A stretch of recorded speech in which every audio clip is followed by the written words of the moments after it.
Hey, what's up guys? Today's video, let's learn how we can create an AI agent using Claude. First off, head over to your browser, then get logged into your Claude AI. In here, tap on Projects. You will see it on your left-hand side.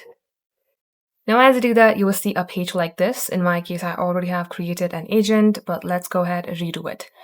If you would like to create a new project, select New Project. Here, simply type in what you're working on. You may go ahead and name your project. For example, I would like to name this Marketing Manager, so I would go for the initial MM.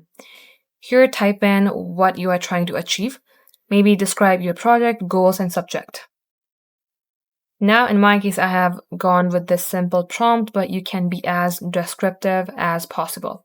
If you would like this to be your coding assistant, don't forget to mention the programming language. Then select Create Project. Now, as I do that, you will see a page like this. This was my agent's name, and this was the description that I gave Claude. Now, right here, you can also add some instructions.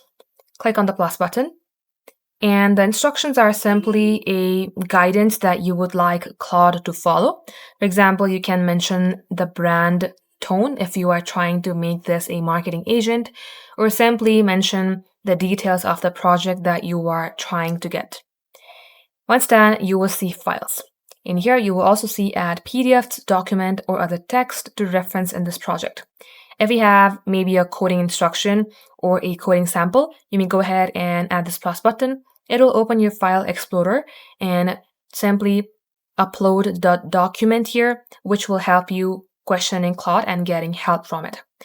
Now, as I do that, you can also select some models.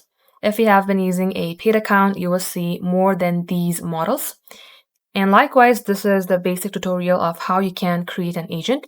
You can go ahead and make some more changes as you use it. Thank you for watching. We will catch up in our next upload.